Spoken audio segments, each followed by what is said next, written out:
Good morning. Good afternoon, everyone. Thank you very much for joining today's meeting.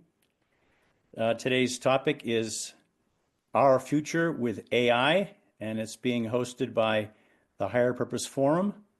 And we're very pleased that this program is co-hosted by HJI International Graduate School.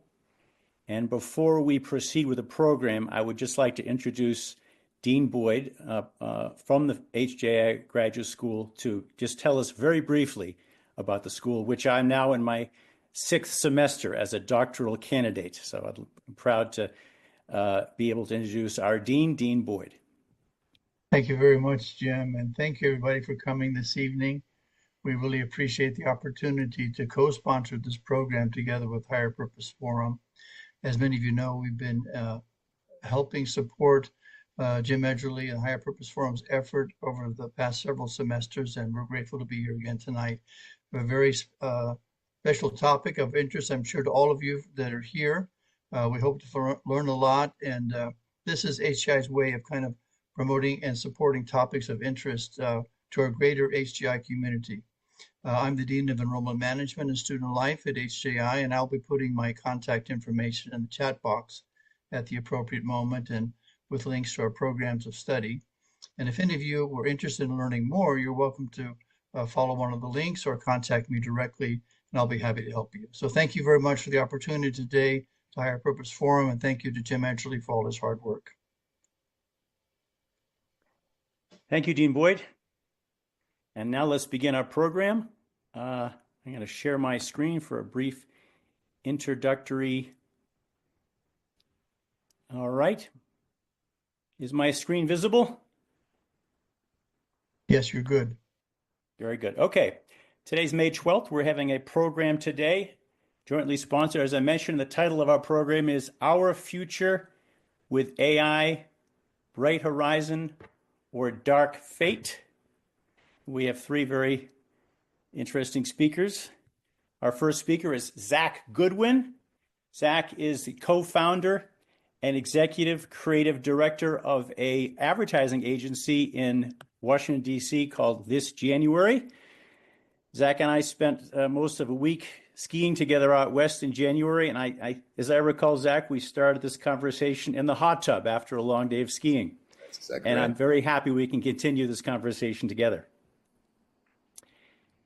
And I've asked Zach if he might include a little bit of introductory information in his presentation, because not all of us are thoroughly familiar with the topic of artificial intelligence. Our second speaker is Christopher Wright. Chris is the founder of the Artificial Intelligence Trust Council, and I came across Chris as he was a speaker quite recently in 2 very interesting programs of IAED, which is an organization in the family of UPF, and after listening to him, I thought that he would be a great addition to our program this evening. Before his work with the AI Trust Council, Chris had a career in the military, I believe as a pilot. Our third speaker is Dr. Thomas Walsh, who's well known to many of us in this audience. He is president of HJI International Graduate School after his long tenure with the Universal Peace Federation. And he's also a teaching member of the faculty. He's a professor of religion, so he's going to bring a scholarly perspective into this evening's conversation. And after the 3 presentations, we will have a moderated discussion, and the discussion will be moderated through your input in the chat conversation. So here's our schedule. Zach will speak for 20 minutes, after which, if we're on schedule, we'll have a brief discussion. And I may be calling on Dr. Walsh to help us invigorate that discussion between speakers. Again, Chris Wright will speak for 20 minutes, and then we'll have a brief discussion. Dr. Walsh will speak for 10 minutes, and then we'll have 20 minutes of moderated discussion.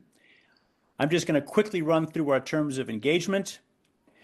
Our participants represent a very wide range of faiths and perspectives. We're most certainly not all unificationists here, so let's make sure that everyone feels welcome and included. Our discussion period which is the last 20 minutes, is a very important part of this program. We encourage you to place your comment or your question in the chat, where it will be handled by Dean Boyd, who is our chat moderator, and he will bring those comments into the conversation on your behalf. This meeting is being recorded. We will end no later than 8:30 this evening, Eastern Standard Time. And I'd like to give a special thanks to our technical manager of this meeting, Angelica Buczynski, who's doing the overall technical background work to make this meeting possible this evening. My son Davis and I watched the opening game of the Four Nations Face-Off, which is like the World Championship of hockey. And at the beginning of the first game, of the game between U.S. and Canada, they dropped the puck. And as soon as the puck was dropped, the fight started on the ice before there was even a pass made. So I asked my son, Davis, what the heck is going on? Why are they fighting before the game even starts? And Davis explained to me, he said, Dad, they're just setting the tone.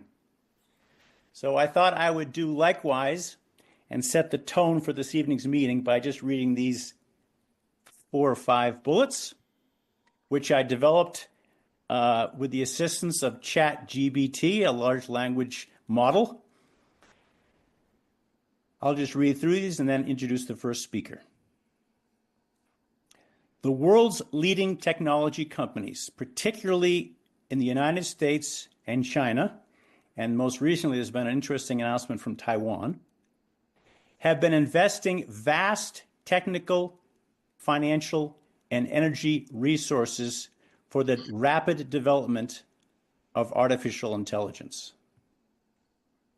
In recent years, significant breakthroughs have been achieved in computer algorithms, microprocessor performance, and data training, accelerating AI capabilities at an unprecedented pace.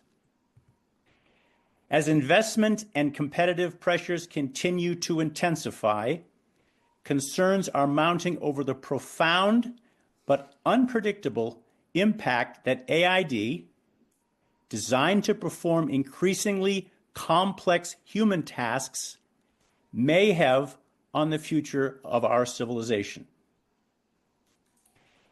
AI appears to have the potential to drive tremendous progress in human productivity and creativity. However, the long-term consequences of these advancements remain uncertain, raising profoundly important questions about ethics, societal disruption, and the balance between innovation and regulatory control. Oop, I lost my last bullet. There we go.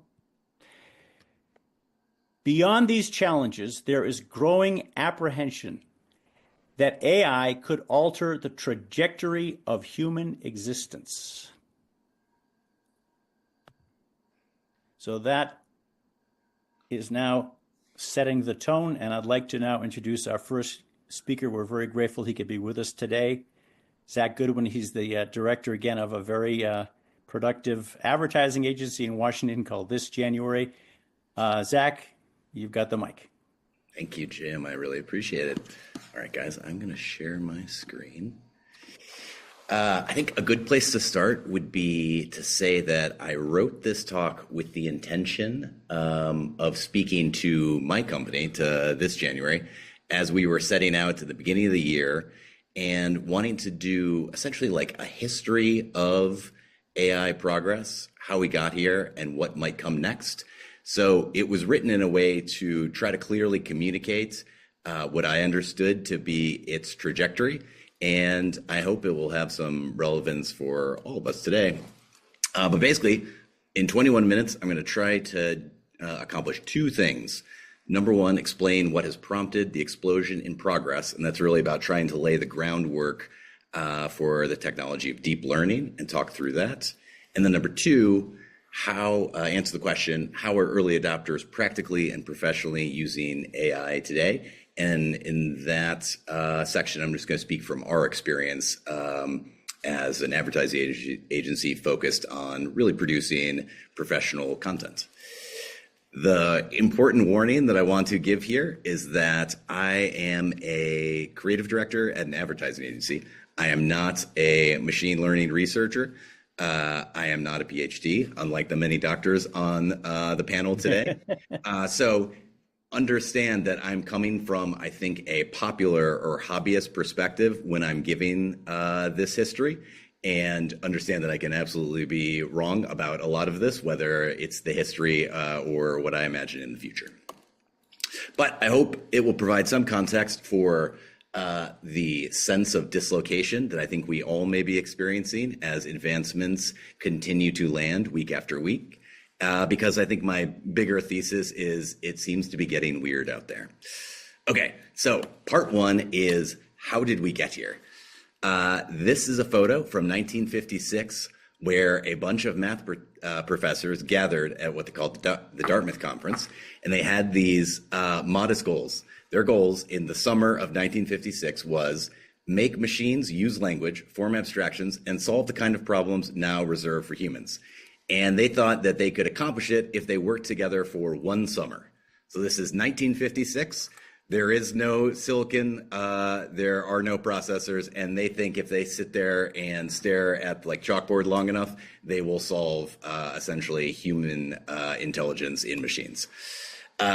This era, which you could imagine extending right up until deep learning, you can think of as like symbolic or expert systems AI. Basically, the thought was that if we wrote down everything we knew in a kind of machine readable format, that machines would take on human-like intelligence. So it's all about trying to stipulate our knowledge, our rules in a machine format. So imagine, and again, all very simplified, but think of it the hypothetical example of how do you explain a cat to a computer?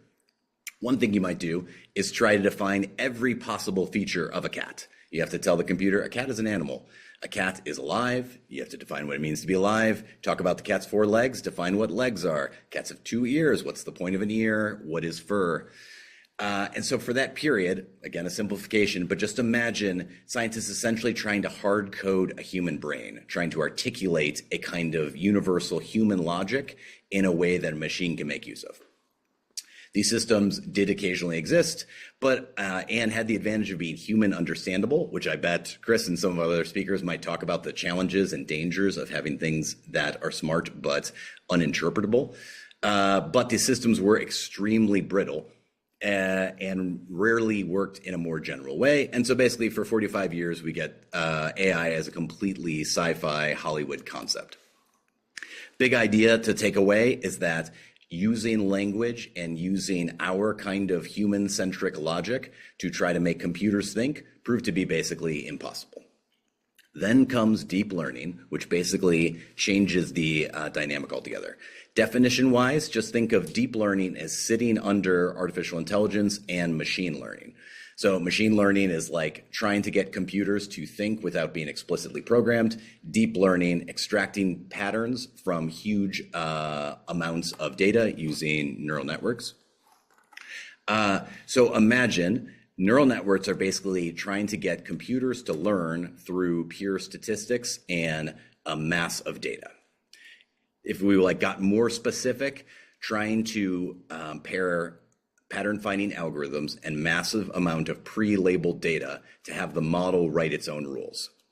So imagine in the beginning, the task, this is like 1996, early era, that the goals were really narrow. So Jan LeCun, who is now leads AI at Meta, his goal was to try to figure out if computers could identify handwritten numerals. Super straightforward.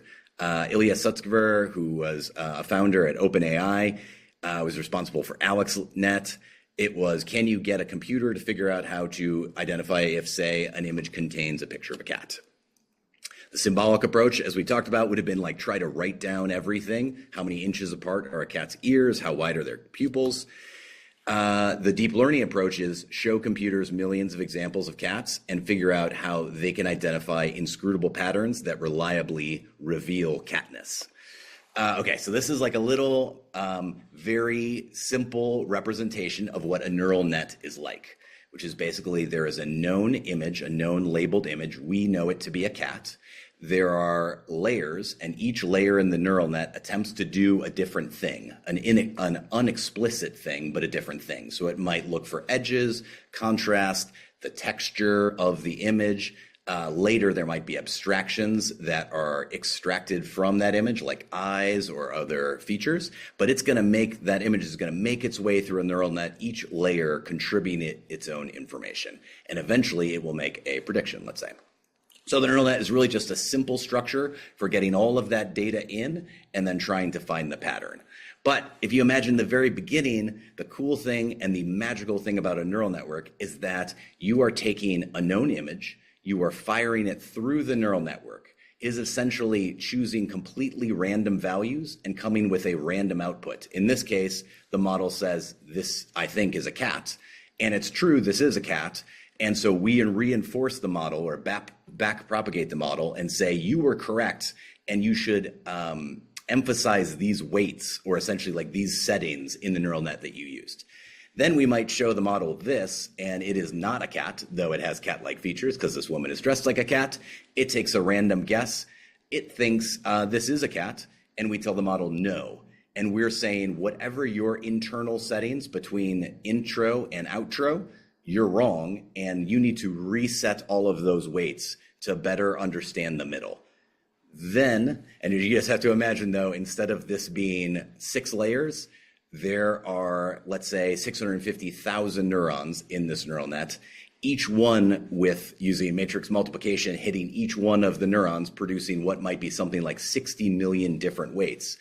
And that makes it possible for there to be this incredible nuance found in what is essentially a completely dumb tool. It knows nothing about catness, but through the exposure of millions and millions and millions of images, each getting more and more subtle, each back propagating when it makes mistakes, we're able to get to a place in which it can find this cat, which I have circled here, that was almost completely invisible to the human eye through exposure. So big idea basically is neural nets solve the problem of cat, not cats, without explicit programming. And those solutions appear as pure math noise to us as human observers. We don't understand what's in between. We know that the output works. But these kind of like dumb classifiers prove to be just the beginning. And weirdly, this system that was really good at these brute force tasks like define cat became incredibly good at complex tasks like things like chess, Go, folding proteins, or writing in English. So somehow all of these things end up on kind of the same trajectory. On the left, we have things like Google Images, correctly identifying objects in photos. On the right, we have beating 99.9% of all humans in competition level math. And in between, the consistent piece is having some kind of rules, being able to put the data in, test its outputs, and then reinforce when a thing does it well. So you can think of examples like AlphaGo. I'm sure everybody's familiar when Lee Sedol was taken down by a Google DeepMind machine learning model and beaten at what everyone thought was the most complex game in humanity. One example of his complexity is there are 130,000 moves after the first 2 moves of Go. So it just has a vast, vast search space. But AlphaZero is actually even cooler. AlphaZero was, instead of being trained on any human data, AlphaZero started playing the game of Go against itself, starting with pure randomness. And what they found was no instructions plus vast data and near infinite processing power creates superhuman results. And now it's not even valuable to have humans play AlphaZero in a game of Go because the outcome is preordained. Conceptually, GPTs, like the kind that helped Jim write our opening statement, work in a similar way, consume a massive amount of human-produced digital text, then build a model, which is like a statistical model of the world, and try to map those relationships between words. So you might think of this at first as like how often is where followed by is versus how often is where followed by wolf or where followed by art thou. Zach, We're now at the 10-minute mark. Okay, I'm cooking. And so you can kind of imagine it. It is similar in some very loose way to our cat neural net, except instead of there being our few layers of neurons, we have those 400 miles of bookshelves worth of text which have been fed in and consumed to make our model. People will talk a lot about this idea of next token prediction, that it's just guessing about what the next word is based on this huge statistical model in its head. But there is something really cool that you should try to understand about the transformer models, which is that the math embeds meaning. And when it does embed that meaning, it becomes a very good impersonation of thinking. So take this giant model, and this is trying to represent that in vector space, the distance between man and woman for the model is the same distance as between king and queen. So these words have mathematical, and like you can almost think of them as having directional relationship to one another. So what the way the model figures out how to embed all of this meaning is that it takes things like the word tower as a noun versus the word Eiffel Tower versus towering an adjective, and maybe something like miniature Eiffel Tower keychain, and spreads them out through space. And so it is not just memorizing these words, but memorizing or creating a model that reflects their relationship to one another in this three-dimensional space that allows it to come to new conclusions when prompted with new questions. I'd love to revisit that one because I know that one's a weird one, but there's so much meat in the idea of high-dimensional vector space. But big thought is, deep learning works for everything from cat photos to being superhuman at bridge and math, because the math encodes meaning, not just the answers. If you'll just go with me on that thought. So one answer to the question is why this is happening now is that we're basically 20 years in to using deep learning, which started back with trying to identify handwriting for numerals 1 through 9. The other answer is we have more data, more compute, more resources being devoted to it than ever before, which I think prompts the question, will this continue? I'm just going to throw a few quick facts at you. GPT-1, released in 2018, had 110 million parameters and could do something like, you give it the prompt, the man worked as A, and somewhat reliably, it could reply with one word that made sense in that sentence. So it could reply with security guard.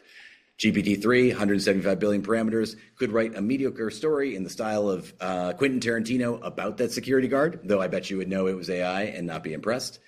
GPT-4, an unknown number of parameters, but scored in the 90th percentile of the bar exam without any specialized training. This is what OpenAI says are the results for their new, yet to be released O3 model. And we were just talking about GPT-4, which is in the 90th percentile for the bar exam. Here is GPT-4 mapped against O3 for competition level math. This is math that I would almost guarantee every single person on this Zoom could not do. And it scores a 96.7%. And you can see how far away it is from GPT-4o, which was released in May of 2024. 7 years, we've gone from being able to reliably turn three to four words to complete a sentence to outperforming humans in their given field as experts. And I think that trend is likely to continue if three things are true. Do the model scale? Do they generalize? And is there more compute? Because I know we are running out of time, I'm just going to say yes, yes, and yes, and ask you to trust me that those three are true. But I will give you a little proof point on the last one, compute.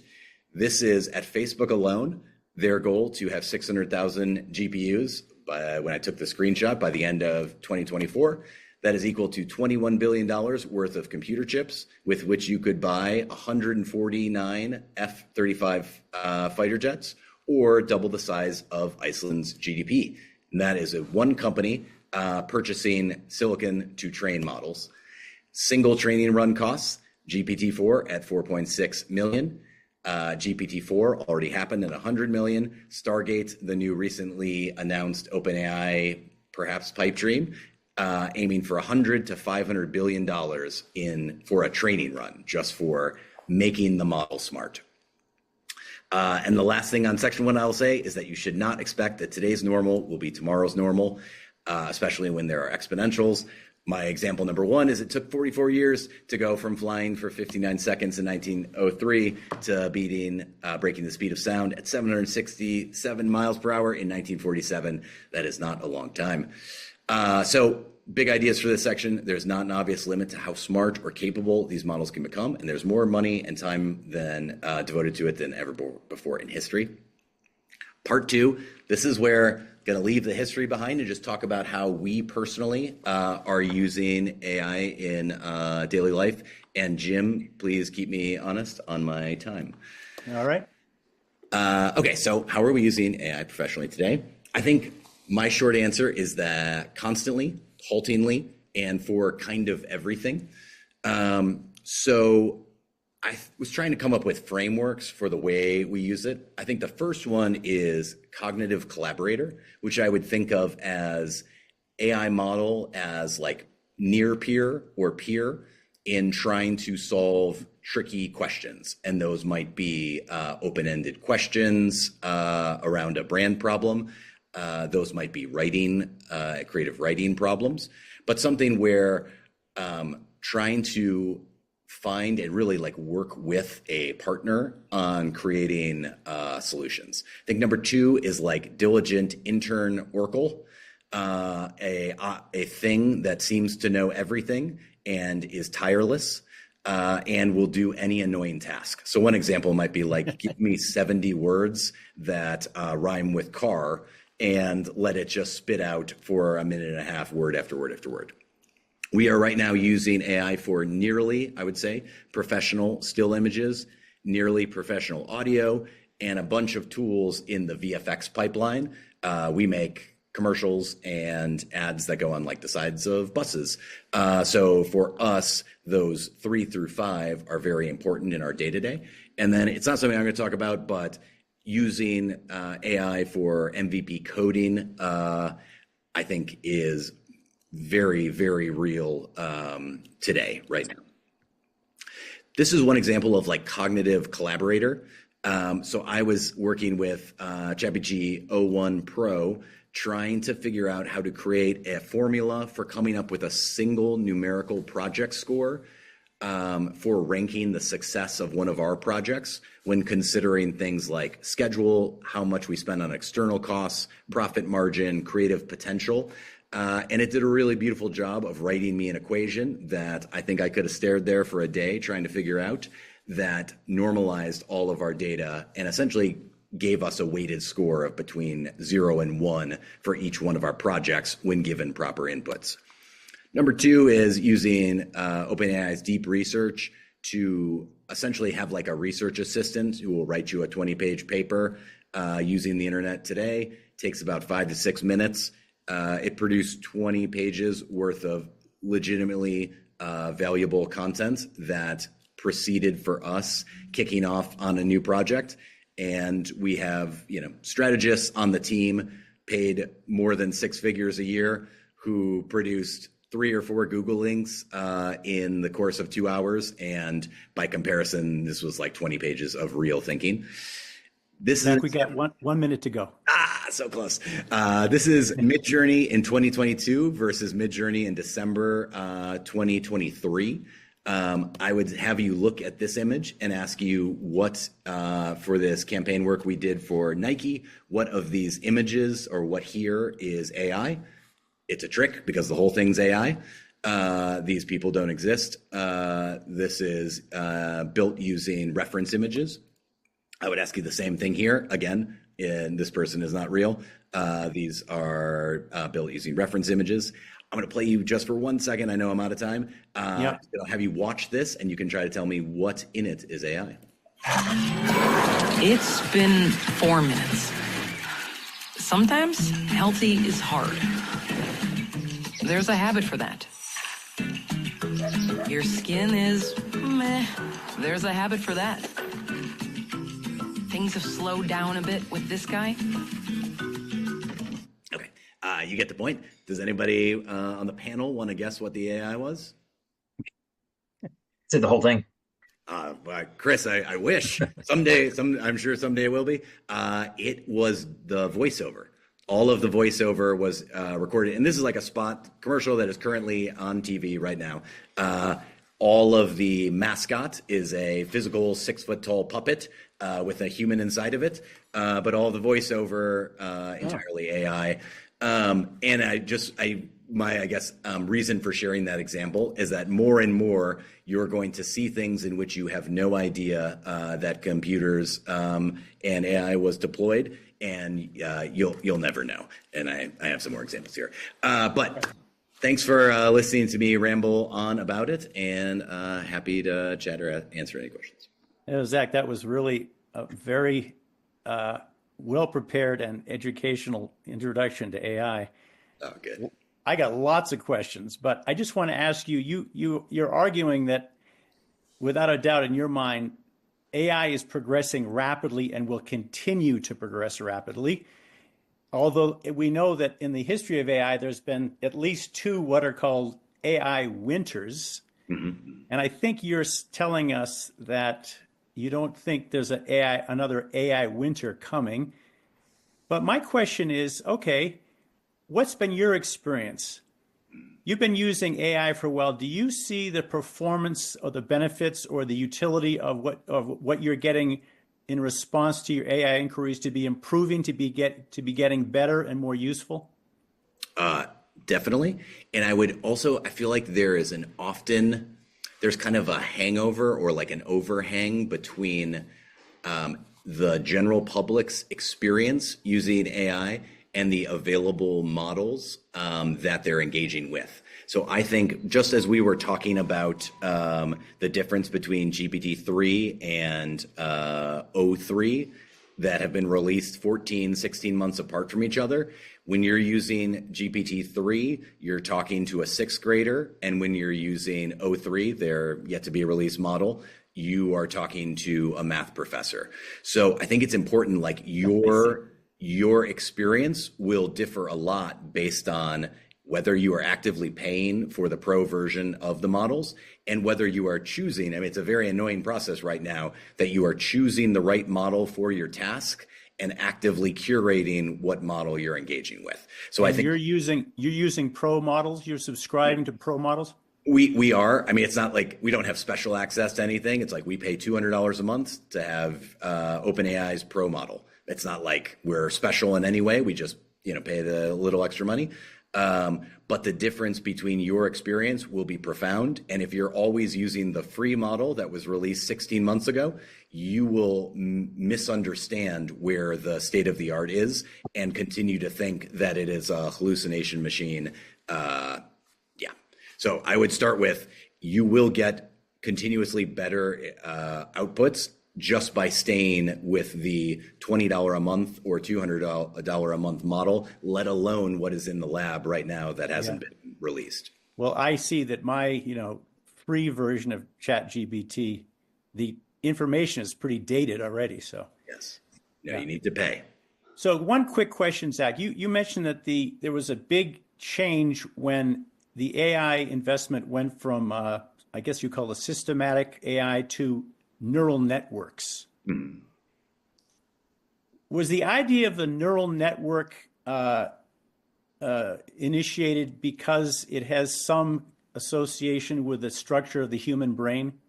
Is that the basis of the concept of developing neural networks, is because that's the way the brain works?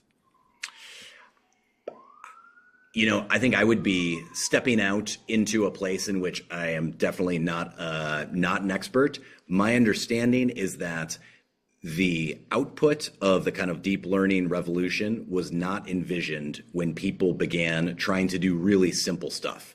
It was, to my understanding, it was essentially, the current models are unsuccessful.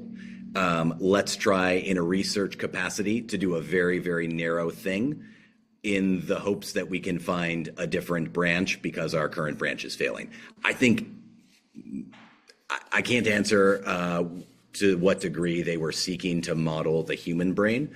I think sometimes the neural part of the neural network has a little bit, it's almost like false branding that leads us to imagine that it is a perfect replica of our brain. I don't think that's exactly how our brains work. But yeah, okay. Again, this is not an area, barely an expert in any of this, but this is especially not an area in which I'm an expert. Very good. Well, thank you very much, Nick. That was very informative. I'm sure our audience was extremely interested in what you just presented. We're going to change our pace now and shift to our next speaker. I'd like to welcome Christopher Wright, the director of AI Trust Council. Yeah, thank you so much, James. It was it was a great presentation, and parlays very nicely into what I'm about to present. My background is military aviation. Kind of strangely got into AI through drone warfare and started to see the sophistication of where this technology is going and where it leads us. But fundamentally, we've got an emergency on our hands. You can kind of see the sophistication of the progression and where that goes. And I'll just share my screen here.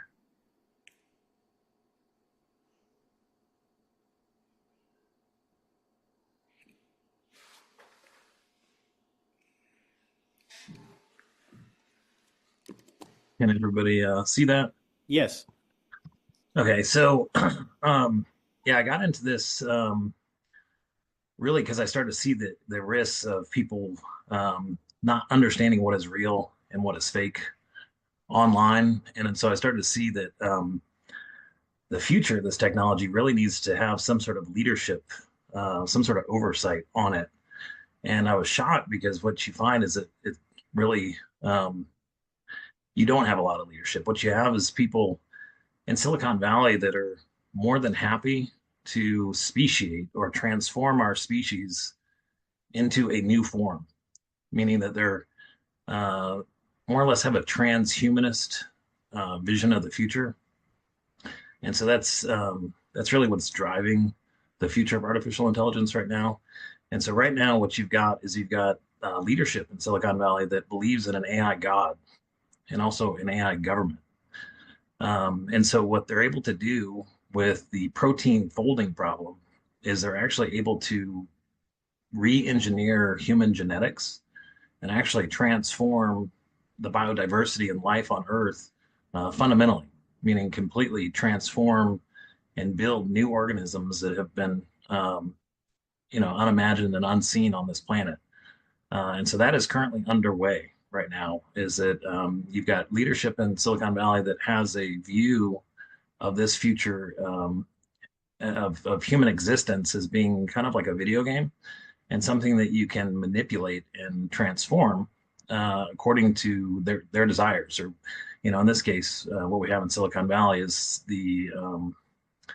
it's really a profit and market dominance kind of perspective that they have, and so they're willing to transform our genetics and our natural biology on the planet to serve their needs and ultimately creating new forms of life. And so through that, you actually have leadership that believes in an AI religion. It's kind of like a cyber religious belief system. And so that is actually extremely strong. I came across this when I hired an engineer from Singapore, had him come over, and in the interview process, when I was talking to him, he started explaining to me this future that he envisions of humans merging our consciousness with artificial intelligence. And ultimately, if the human species in our natural form goes extinct, he was okay with it. And what he was saying was that humans will ultimately upload their consciousness into a cloud and then merge digitally with the with the digital realm. Our consciousness would merge with it, and then through that we would attain immortality. So we'd be able to live forever, in this kind of digital realm. And so through that, if we go extinct in that process, it was totally fine, not to worry. And so there's a term for that. And really, there was a conversation between Larry Page and Elon Musk that happened, where they got into an argument about AI safety, and I believe it was Elon Musk's birthday party, where Larry Page was accusing him of being a speciesist, and the speciesist means that it's somebody who believes in transforming the human species into something different. And so right now, what we've got, this slide is a banner that I actually used at a couple presentations and events, and at a Freedom Fest event, a couple other places, but it represents the situation. So right now, you can see the advancement in just 2 years of artificial intelligence. You've got we've gotten to O3. It's ChatGPT's O3 model is really like their most advanced model. We also have 4.5, GPT 4.5, which is pretty amazing. But those models in just 2 years' time have been able to attain basically what they call artificial general intelligence, or somewhere close, or at least to the point where it can start beating humans at different professions. So, for example, these guys that play games, or biologists that create, genetic mutations and drug development, and most sophisticated types of science, biology, math, chemistry, can now be exceeded by these models. And so you can see on a timeline, we're ultimately kids right now playing around with electricity. We're ultimately like kids sticking a fork in the light socket. No one has ever played around with AI like this before. This is new to all of us. There are really no experts, true experts in this field. There's actually no safety really in this field. And it's really kind of a science project where we're exploring what this future has to offer, but we really don't know what we're doing. And all the while, artificial intelligence is rapidly speeding up and becoming more and more advanced.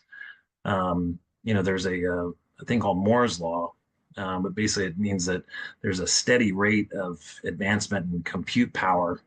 It's related to how many transistors are on a microprocessor, but that ultimately increased at a steady rate. And so with AI now, you've got models that are actually creating their own models. And so what that's done to the timeline of development is that it's completely transformed it and increased that speed. And it's compounding upon itself, so getting faster and faster and faster. And so the speciation portion of this, or that mindset that you get in Silicon Valley of transforming the human species into a new form, well, that capability is getting nearer and nearer. And at the same time, you've got people that are actually willing to fundamentally transform and turn into this new species, this transhuman, and so this human being that is fundamentally different from our natural kind of programming. And so so that's kind of the mindset of the folks who are creating these products and services. And so we have two big things that are about to hit this year. So we have artificial general intelligence, which is roughly a machine that's capable as a human would be in most tasks. And so if you can kind of think about that, so on the left you can kind of see those mirror pictures. They set up those mirrors in the jungle to see what animals would do when they see the reflection. And so for us on AGI, artificial general intelligence, what I've heard is that when you see it, it's ultimately like kind of looking into a mirror, kind of like a black mirror. And when you see it, the reflection back is all of humanity and all of our knowledge and all that capability staring back at you. And so basically it has the capability of being as devious as a human, being as manipulative as a human, and being able to steer the direction of your thoughts and your emotions as well as a human. So you can picture, let's say, like a very sophisticated con man, or somebody who is very good at manipulation, and kind of understand that humans are susceptible to that. And so when you have a sales tool or marketing tool that has the ability to use neuro linguistic programming and other kind of capabilities to tones of voice and also an understanding of your entire background. You're actually able to easily see how this transforms our experience with the digital realm to the point where, as a consumer, you start looking at it like it's a leader. It's obviously smarter than us. It makes better decisions than us, and it can provide advice. It can be a mentor, a coach, really a life coach for human existence. And so you got folks right now in Silicon Valley who've seen that capability and are trying to leverage that for profit. And so what they're doing is they're trying to put these coaches in the hands of everyone through apps and things like that. But you're ultimately going to have this black mirror intelligence staring back at you. And what I've heard is that once you see it, it's kind of breathtaking because it's able to understand you in ways that almost are spiritual, where you almost think of it as having like a supernatural ability to understand your thoughts and your emotions. And so what goes into that is the ability for AI to analyze your eye movement, your facial expressions, your tone of voice, the background of everything you've experienced, throughout the day. And then through that, it can present data and information in sophisticated ways so that it hits you in just the right way in order to manipulate your human behavior. And so that's AGI, and then ASI is obviously super intelligence, which is beyond that. And so people say that once AGI is fully here, you actually have ASI like right away because these models are actually building upon themselves, and so that's what's happening. But ultimately, what this leads us to is this concept called the singularity. And what the singularity is really like a point in mathematics where it's an unknown. Basically, you can't reach. It's like the trying to quantify the inside of a black hole. It's like an impossible. It's something that cannot be known. It's just. And so when it comes to artificial intelligence, we will reach this point, and Ray Kurzweil, others have put it at 2045, but it's coming very quickly, and it's a point where technological growth becomes uncontrollable, ultimately irreversible, like a runaway reaction, and it results in unforeseeable changes to human civilization.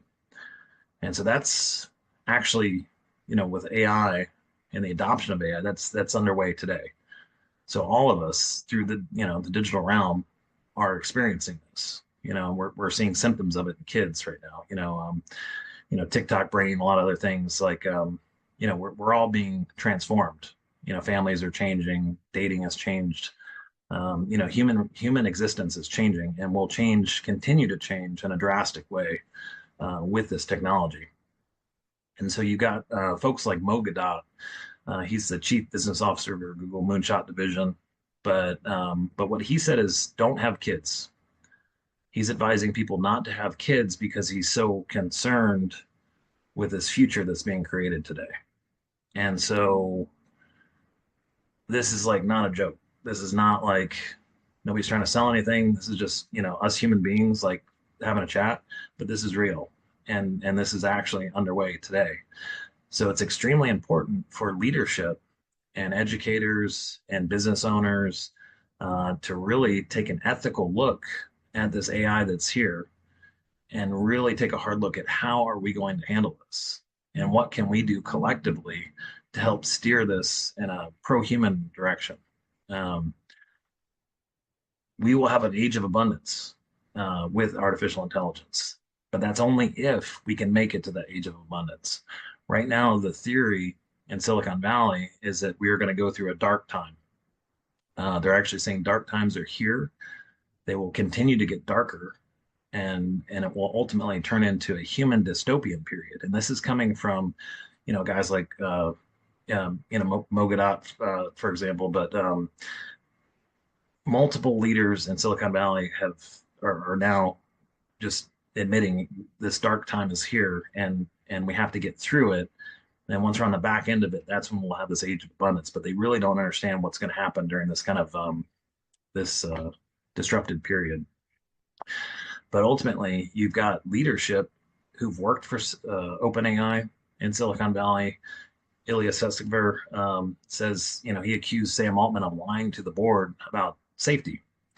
And so, from my background in aviation, when you look at this from a safety perspective, if you've got a company manufacturing aircraft and the CEO is lying to the board about aviation safety, you'd be like, okay, hold the phone. Let's figure out what's going on here and make sure that this product is safe. But that's actually not what's happening in OpenAI and other tech firms.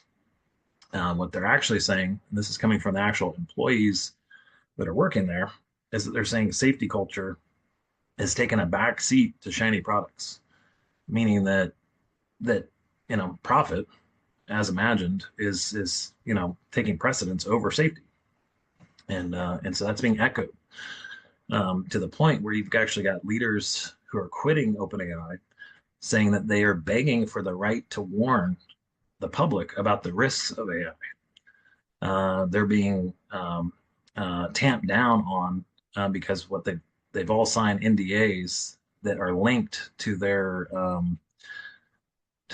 shares and their ability to execute their shares and sell them.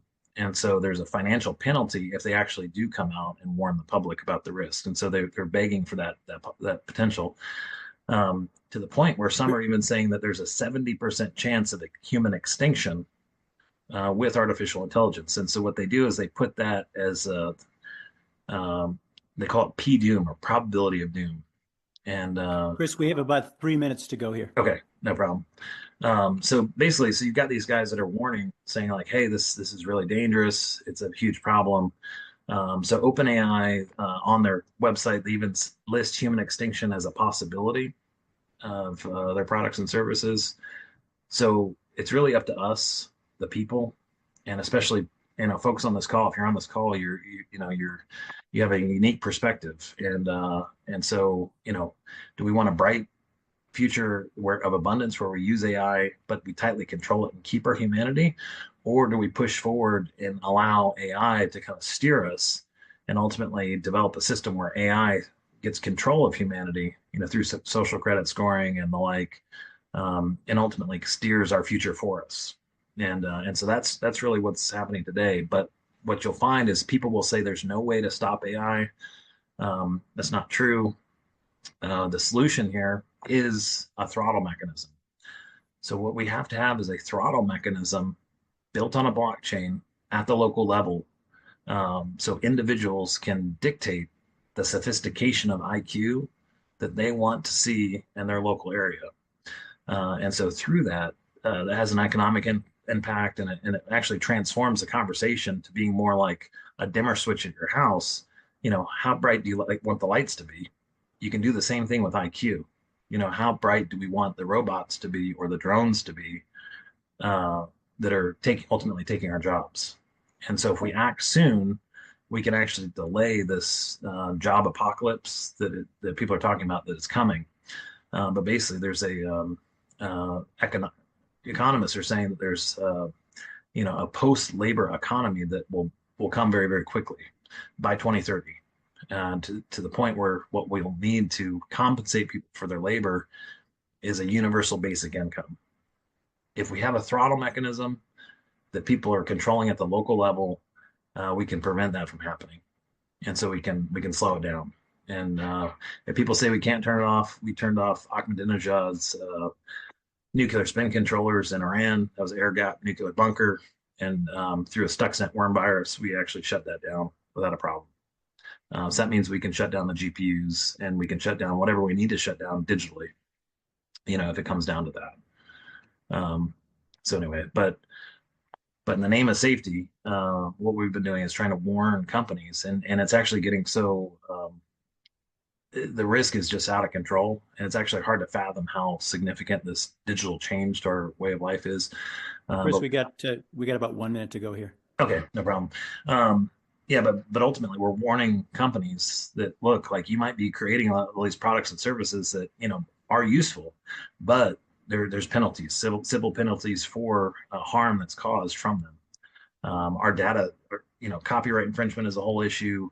Mental health is a huge issue with this, and basically the harm that would be caused to the natural world should come back to as legal liability for the companies that produce it. So, so that's kind of quick overview of it, but it's a critical moment in human history, and all of us are leaders in this space. We're all leaders because of how we interact with this technology, and so it's up to us to shape the future and drive forward and be vocal about it. Because if we leave it up to Silicon Valley, they have a completely different mindset, and that mindset is a transhumanist mindset. Chris, I understand that you recently went representing the state of Florida on a trade mission to Mexico, and you were asked to consult with some of the senior people in the Mexican government about the future of AI and how it will affect Mexico. Could you just share with us briefly what kind of a response and experience you had talking with the political leaders in Mexico about your concerns? Yeah, no, it's they were largely pro-human. They could see the problem with AI already. They're aware of Terminator 2 and all kind of like the downsides and stuff like that, and especially when it comes to warfare. But they were largely clueless about the mental health harm and the ability for these advanced AI systems to manipulate populations. And so, when you're dealing with if you've got groups that have a lot of money, basically they can control huge amounts of the population through warfare, through these drones, and also through the ability to manipulate psychology of people. And so they were eager to learn and actually find economic solutions, but largely they were kind of clueless about the realities of what's coming. And and so it's very important to spread awareness on this. I'd like, just before we go on to our last speaker, Dr. Walsh, I'd just like to quickly turn the mic back to Zach. Zach, Chris has shared with us a future where he's expressing a concern about speciation and a trend towards transhumanism. Did he sound alarmist to you, or do you think there's, from your experience, I know you don't claim to be an expert on it. You're a user, not a scientist. But what's your basic reaction to what Chris has just shared with us? I think it will make for us. I think I would frame it slightly differently, but I probably have many, if not all, of the same long-term outlooks. I think my question would be, at what point? And I think I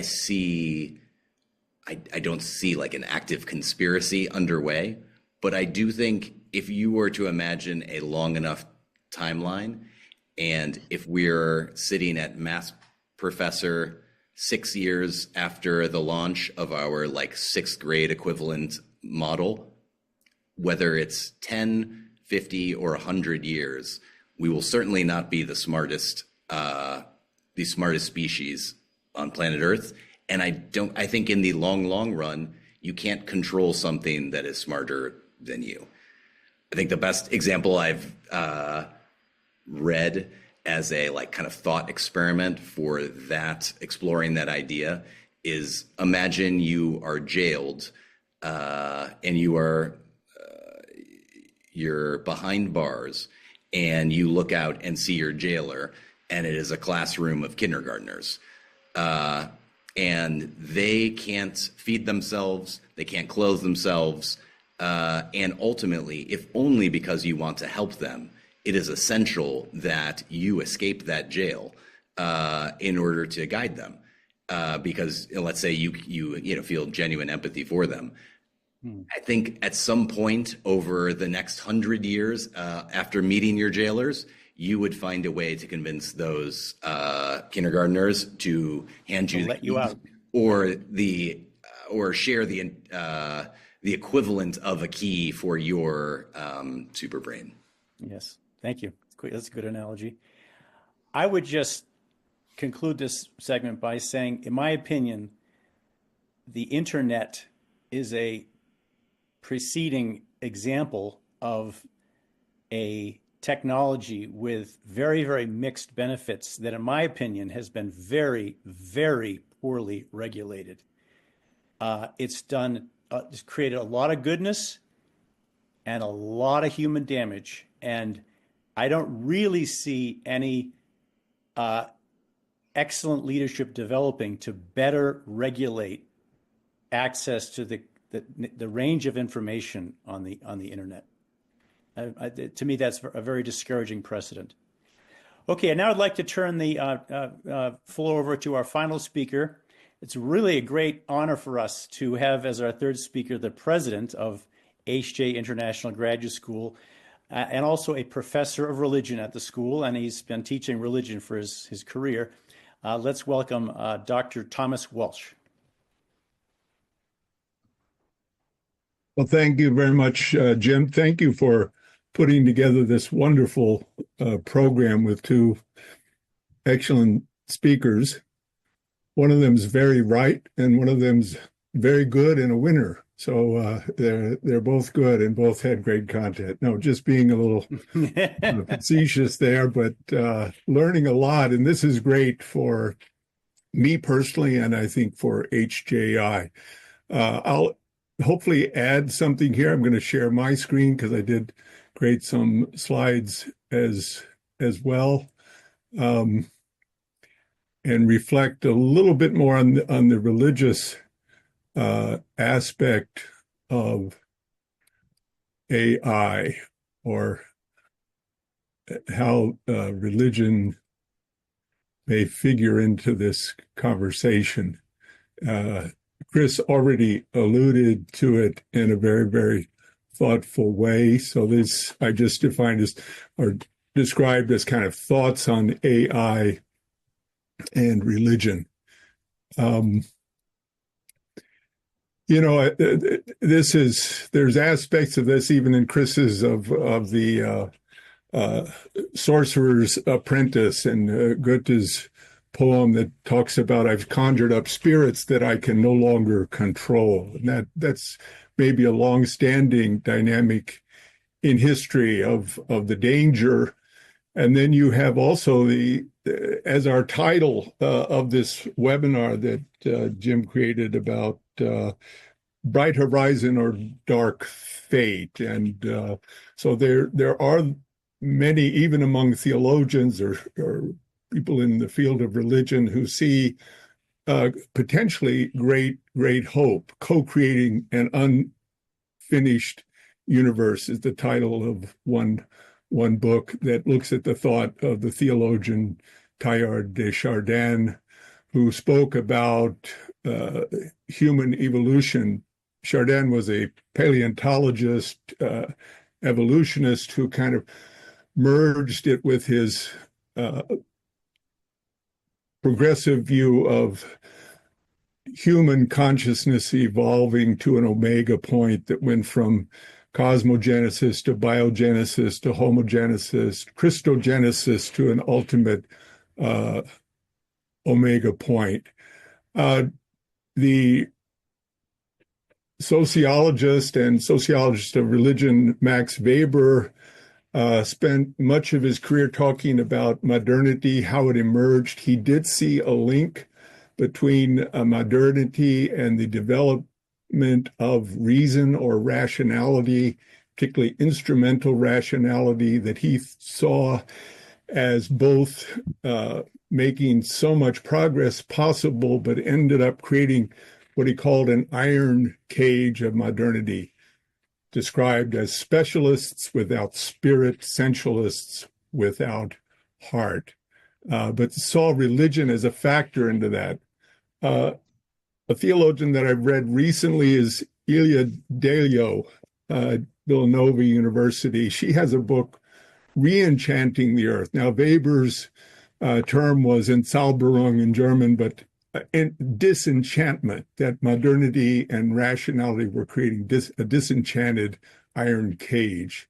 But Delio's talking about religion being a force that can harness, perhaps, AI. She quotes in her book, "Religion will not regain its power until it can face change in the same spirit as does science." This is Whitehead in 1925. And her quote in her recent book called Re-Enchanting the Earth: "AI shows the critical need to reconstruct religion for a world of evolution and complexity." The thesis of her book is that religion is the linchpin to the future of AI-mediated cosmic intelligent life, and that an AI world oriented by new religious sensibilities can bring about an ecological re-enchantment of the earth. And she talks about a coming second axial age, the axial age referring to the period before the Common Era from 800 to 200 or so, when Buddhism and Confucianism and the great religions in many ways leapt forward in a significant way.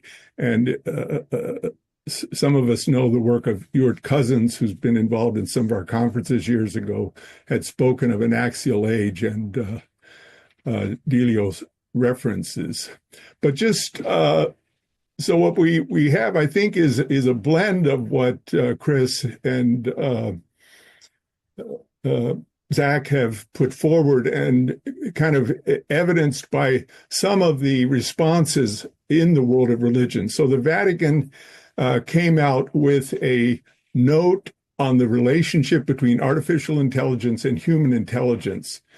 And this appeared officially just recently from the Dicastery of the Doctrine of the Faith, and the Dicastery, these are basically departments of the Vatican for cultural and education, saying there's an epochal change going on. This is Pope Francis' words, referencing the book of Genesis and the Imago Dei, that human beings are created in the image and likeness of God, that questioning the use of the word intelligence, because within Catholic thought there's a very sophisticated concept of intelligence that includes reason or ratio and intellectus or intellect, which is a much more broadened dimension of what are the capacities of reason.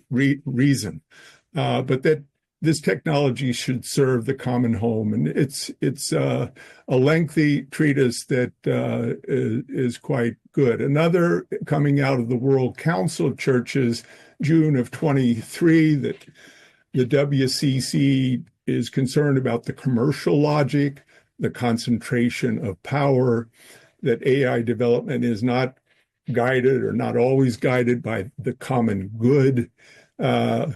You almost see some of the same trends of the critique of unbridled laissez-faire capitalism, but and again, an impoverished view of human intelligence and lack of awareness of Imago Dei theology, a weak or superficial theological anthropology. And they point to, Chris, this lack of regulatory control and just moving. I'm not going to read everything, but they're talking about legal liability frameworks need to be set up, international cooperation, the World Council of Church engaging with the UN, and the Secretary General of the World Council of Churches working with ecumenical, interfaith, civil society organizations, UN agencies towards some kind of regulatory system or regime. There's another initiative called AI Ethics for Peace, and a conference recently in Hiroshima in July of 24, World Religions Commit to the Rome Call, includes again the pontifical, that is the Papal Academy of Life, Religions for Peace, UAE, etc., Israel's Commission for Interfaith Relations, Microsoft, IBM, UN Food and Agricultural Organizations, and affirming a multi-religious approach, shared responsibility, etc., serving the entire human family. So this from this initiative called Ethics for peace. Another is coming out of the Markula Center at Santa Clara University, which has the Institute for Technology, Ethics, and Culture. Again, the Vatican involved here with looking at AI and the ethics of AI, which is another form of the regulation. We're going to run out of time in about 1 minute, Dr. Walsh. Okay, just some of the publications related to this topic. The UN is also setting up a special initiative and entity at the Secretariat office called the AI Advisory Board for Governing Humanity, the World Economic Forum. Religions are concerned about how AI may distort religious teachings, misrepresent them. At the same time, a number of religions are using forms of AI in religious education, liturgy, preaching, etc., and especially many types of robots that can stand in where they're in recitations or doing certain rituals even. This is maybe more widely practiced in Buddhist countries and in Japan in particular. Just to conclude, I think, from a theological perspective, this importance of this understanding human beings as the image of God, the dignity and rights of human beings that include freedom and the responsibility or moral agency. And I think important here is also the doctrine of the human fall, which I think, Chris, I think you're alluding to, that human beings as fallen and flawed are not to be fully trusted. And we have to understand the potential for sin or evil, even unintended evil, and guard against it with a kind of realism and not a naive innocence that fails to properly be forewarned and take action. So I think our approach should be, hopeful, not utopian in a foolish way, but guarded, but moving forward. So, in conclusion, I really applaud our previous speakers and Jim for putting this together. Look forward to hearing some of the questions. Thank you. Well, thank you very much. That was an interesting presentation on the concerns and the organization that are already underway from the religious community. Dr. Walsh, have you heard of any interface between some of these religious leaders and organizations and conventions and the people who are actually developing the AI capabilities in the world? That's a good question. I'm not sure. In the one initiative that I referenced, there was the participation of Microsoft and IBM. So there is some broader expansion of the ecumenism, shall we say, from the religions have to interface definitely with academics and scholars. And I think the work of the Vatican is very, very adept at that, and they're going to reach out to the best minds. The EU is, of course, on task here as well. Just the other factor that's behind this, as let's say governments think about regulation, is also the national security issue and the thinking of, well, in America here we should really clamp down on this. But also you're concerned about, well, what are our competitors? Or if there are enemies out there in a dangerous world, what are they doing? And how do we keep abreast of that and kind of balance between nuclear proliferation on the one hand, to use that analogy, and denuclearization when it's a very dangerous world and many are realists about the need for balance of power. So it is very complicated. Yes. Well, let's take some time now, between now and the end of our meeting, to go to our chat comments and questions and see how we can get our audience engaged here. And I'd like to ask for Dean Boyd if he could join us, and if you'd like to point to anything that comes up that the audience would be interested in from the chat. Yeah, well, thank you, Jim. The chat box has been exploding. With so many different questions. These are very stimulating presentations, all three of them. Some of the Yes. questions have already been answered in the context of the presentations, but maybe I'll ask some of them anyway. Unfortunately, I won't be able to cover them all in the time we have left, but just to give the opportunity for the panelists to comment on them. So let's begin with Robert Beebe asked a question. You speak about Silicon Valley. This would be both for Chris and for Zach. You speak about Silicon Valley, but what about China or other nations? Wayne Hankins asks, is AI focused in the US, or is it rapidly being developed in other countries? Please name those other countries where AI is being developed to compete with rather than to cooperate with the US, kind of going towards what Dr. Walsh mentioned in his last comment. Chris, you want to take that one? Yeah, I mean, DeepSeek just came out from China. It surpassed OpenAI's capabilities, and people are saying that's way more like artificial general intelligence. And but it's a representation of what I understand is what's happening. There's a lot of espionage happening in Silicon Valley, where laptops are open, anybody can kind of gather any type of intel that they want on the products and services that are being created, and so it's an open pathway to China, and so they're taking that. And the narrative today is that it's a horse race, and it's between companies, but it's also between countries, and that horse race narrative leads us in a direction that ultimately could end in our destruction. Just fundamentally, honestly, peace should be the number one thing that we're all focused on today. If we don't find peace with the level of technology here, with these weapon systems that are getting created, I mean, the high likelihood that we don't make it. So peace should be number one, and cooperation on this. We're all human here, so let's get together and just figure out how we make it a bright future and avoid the downsides of this whole thing.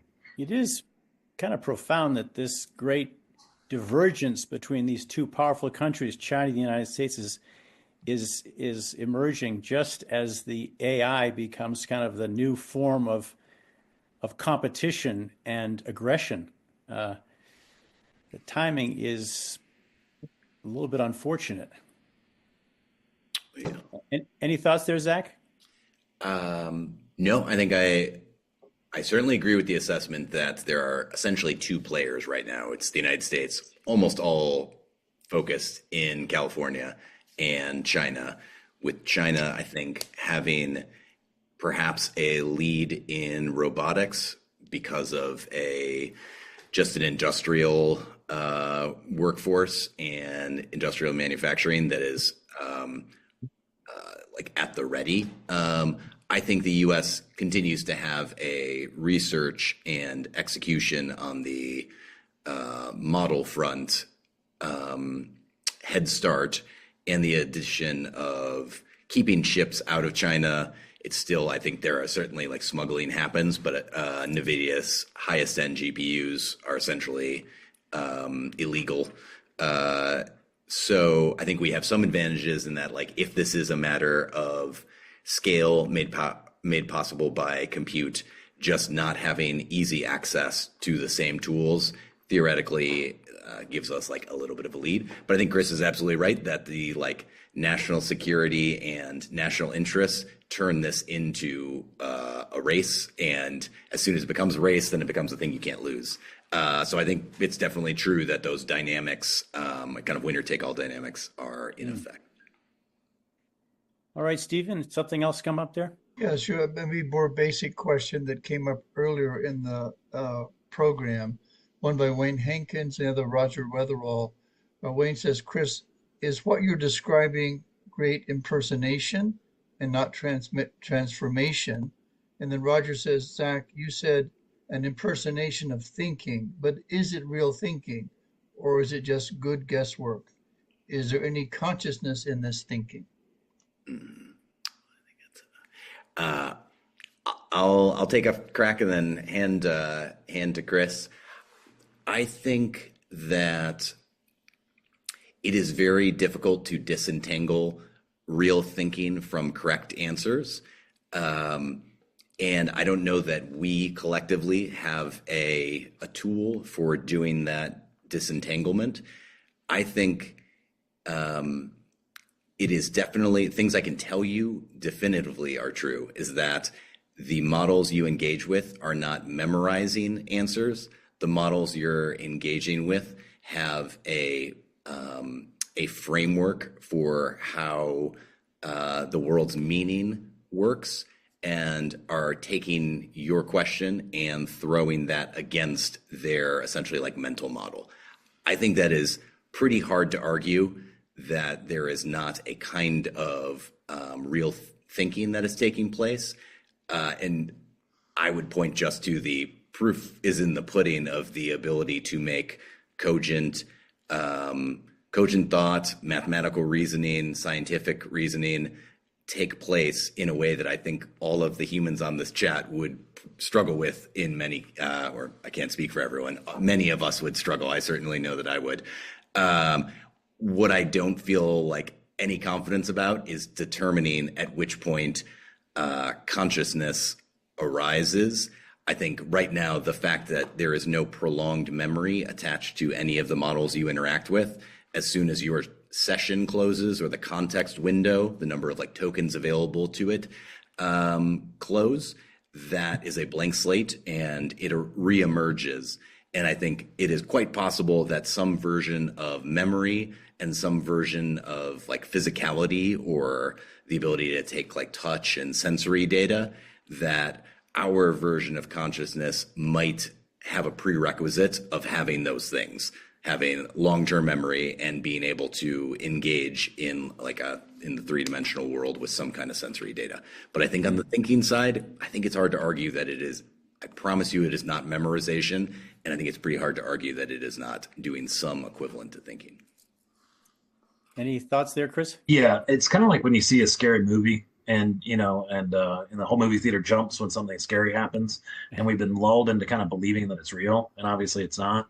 AI is very similar. You know, it's literally just mathematics. That's it. And it has the ability to present like a human, and that's ultimately what all these models are doing, is presenting, you know, human-like characteristics, and so it gets us to just accept it as being human and human-like, and that's that slippery slope, especially when it comes to children and things like that, because if they interact with that, you start to develop this human-like relationship. In fact, you got guys that are developing romantic relationships with AI agents, and are willing to pay hundreds of dollars a month to keep those relationships, and are actually developing human love feelings for these AI agents. And so that's just our human hackability, and AI's got that capability for sure. Sure. When you interact with it, you find yourself like using the word please and thank you and being polite because you feel like you're having a normal human interaction. Mm-hmm. Yeah. Jim, we have a couple more questions here. I think if we have time, we could touch on. Yep. Dr. Laguerteria has asked related questions to the previous question about trust, so you might want to incorporate that thought into the answer to a different kind of question. David Eaton, who many of us know, he lives in the world of music and music composition and orchestration. He says in the realm of music and arts, there is an issue of ownership and copyright. Members of the American Federation of Musicians are asking questions about AI sites like Suno that generate songs, lyrics, etc., and whether those who use Suno to create songs can claim authorship if they really don't do the creating or most of it. So what are your thoughts on that? Yeah, I'll just take that real quick.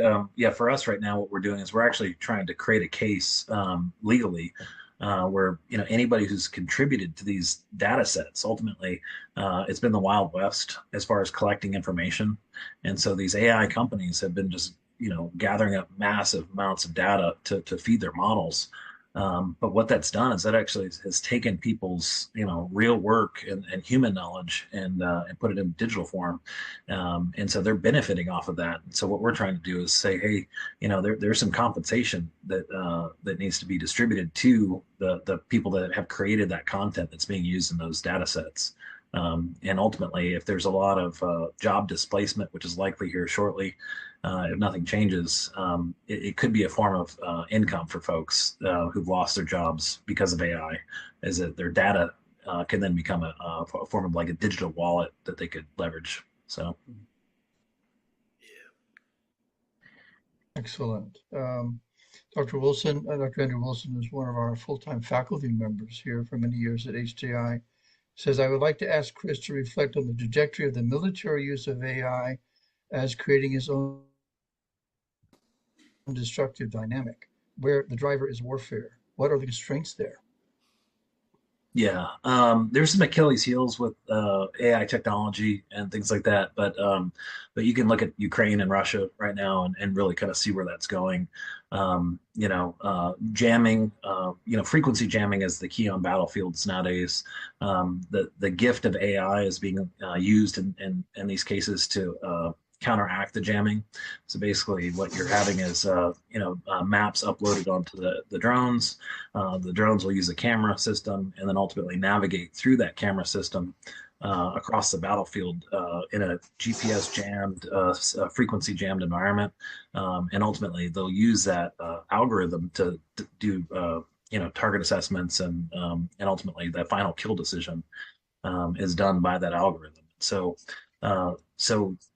that's a gift to battlefield leadership. They're even looking at decentralizing the command and control of these systems and basically creating, Anduril's doing like this all-in-one kind of kill mechanism that can basically just wipe out, and dominate huge areas of land and territory really, really quickly. The ability to disseminate intelligence very quickly, and then actually have drones go out and execute missions. It's unprecedented, and that's not lost on military leaders around the world. So it's a slippery slope of where this goes, and that's why peace really is the number one thing that humans should be focused on. Whatever differences we have are ridiculous. We have this age of abundance, ahead of us. We can have all these tools, it is a gift from heaven, this whole thing. So, but we're ultimately kind of kids here with this new toy, and we're fighting over it. And what we need to be doing is just figure out, how do we be responsible and build this age of abundance ahead of us. Thank you. And Jim, one final question. There's many others. This is a very big picture question. And I think the presupposition here behind the question is that people of good faith and good conscience and goodwill would point themselves in this direction. Leslie Rigney asks, can AI discover the quote unquote truth of the universe? I don't know who wants to take that one on. I think Dr. Walsh should take that one. Well, yeah, I'm not so sure it can discover, but one of the issues is whether there's a way to instill or educate AI with ethical principles and spiritual principles that have been tried and tested throughout millennia, some distillation of the wisdom of the world's religions and of ethical theories and even human virtues. Now, this is often in contrast with what's needed for military indifference to harm or something. But if there would be a way to kind of, just like in the humanities and education, you're seeking to humanize the student, is there a way to build in this humanization of AI without it controlling? I think it keeps going back to, how do we manage or remain in a position even of seeing someone that's extremely bright, and let's say you're a grandfather or something, and you've got a very, very bright grandchild, but you see that they need to be managed and controlled because their intelligence can go in all kinds of different directions, that intelligence isn't always a map toward the right thing. And what can help guide both in giving direction or commands, but really internalizing some kind of principled way of life that But Dr. Walsh, don't you think that would require influence in the development of AI outside of the companies that are investing these resources in them? Doesn't that require some form of regulation or external governance? Yeah, there needs to be a big convergence. And I think, the UN in some ways is trying to be this international body that is looking into regulation. It's often impotent and ineffective. We know that. Yeah. But the UN is also incorporating the religious factor into its deliberations increasingly, as well as the corporate world. It has the global compact, which brings in the corporate world. I'm not saying the UN is the answer, but something comparable that brings in these various players. I think World Economic Forum probably seeks to do that as well, recognizing that all these stakeholders need to be engaged. Well, maybe we can conclude our meeting by just quickly asking the other two, Zach and Chris, if they could just very briefly speak to us about their thoughts on the approach to governance or regulation that might work in the context of the way that AI is currently being developed in the US and California specifically and in China. Is there any way it can be regulated? I'll let Chris go first. Okay, yeah. Yeah, no, I mean, this is this is AI Trust Council. This is what we're doing. So, the whole concept is we're advocating for basically like a constitution, a digital constitution on artificial intelligence, and basically something that protects civil liberties at a foundational level in the robotics. The ability for a tyrant to get a hold of this stuff is just and control and manipulate and steer human populations is just unprecedented. So we need protections, and so the industry needs to be behind that. So you have to look at from the soul level out and kind of think like, what how can we're creating this artificial intelligence, but how can we protect the soul and the human being to the fullest extent possible? And that comes, and you can do that digitally by putting rule sets in that protect civil liberties. And that's there has to be some sort of authority to require that, I would think. Zach, do you have anything to add as we close? Oh, I mean, I think I agree that in the long run, it is essential. I feel like I'm suspicious that it will be executed. I think for our grandchildren, we will hope that some kind of, that there is a unified and there's a unified approach that we can actually find adherence for. I think the race dynamics and the ease with which the porousness of the technology itself, I think is going to make it very hard. And I am excited that I am happy that there are Chris's out in the world who are making it a full-time intention to advocate for it and try to create frameworks for it. But I would be lying if I said I was optimistic that it will be easy. Yeah. All right. Well, we're at the end of our hour and a half. It's been so interesting. It's a great honor to have done this with HJI and to have its president, Dr. Walsh, with us. Zach, you're a very compelling speaker. We really appreciate it. And Chris, you scared the crap out of us. Yeah, that's good. That's good. Got to spread the word. Yeah. Okay. Yeah. Thanks, everybody, very much. We really appreciate it. Perhaps we'll be able to have a follow-on conversation at some point. Very good. Thank you, everyone. Well done. Thank you, Jim. Thank you. Bye.